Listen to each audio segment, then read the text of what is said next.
আসসালামু আলাইকুম দর্শক শ্রোতা। বঙ্গোপসাগরে লঘুচাপের আভাস, ঘূর্ণিঝড়ের শঙ্কা।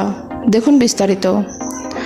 আগামীকাল বুধবারের মধ্যে দক্ষিণ পশ্চিম বঙ্গোপসাগর ও তৎসংলগ্ন এলাকায় একটি লঘুচাপ সৃষ্টি হতে পারে বলে জানিয়েছে আবহাওয়া অধিদপ্তর।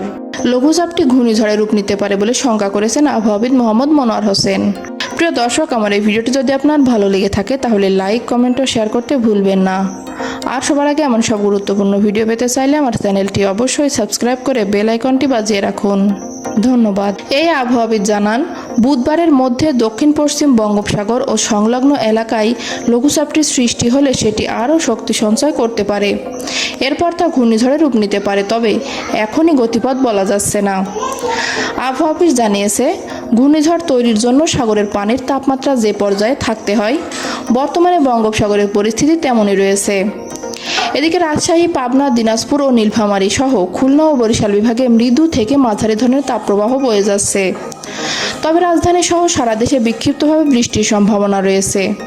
আবহাওয়ার এক পূর্বাভাসে বলা হয়েছে, রংপুর, ময়মনসিংহ, সিলেট বিভাগের দিন ও রাতের তাপমাত্রা কমতে পারে।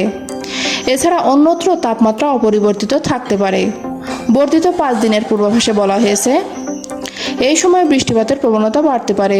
এছাড়া আজ বিকাল 5টা থেকে রাত 8টা পর্যন্ত দেশের অভ্যন্তরীণ নদীবন্দরগুলোর জন্য দেওয়া এক পূর্বাভাসে 12 অঞ্চলের ঝোড়ো হাওয়া সহ বজ্রবৃষ্টির আভাস দিয়েছে আবহাওয়া অধিদপ্তর।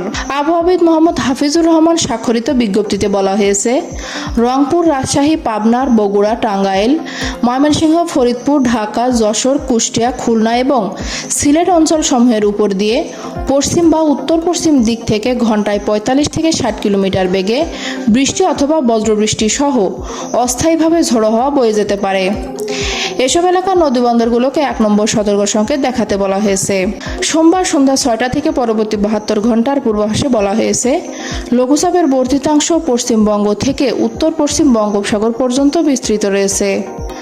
সোমবার সন্ধ্যা 6টা থেকে পরবর্তী 24 ঘন্টার পূর্বাভাসে বলা হয়েছে, রংপুর, রাজশাহী, খুলনা ও বরিশাল বিভাগের অনেক জায়গায় এবং ঢাকা, চট্টগ্রাম, ময়মনসিংহ ও সিলেট বিভাগের কিছু কিছু জায়গায় অস্থায়ীভাবে দমকা বা ঝোড়ো হাওয়া সহ বৃষ্টি বা বজ্রসহ বৃষ্টি হতে পারে।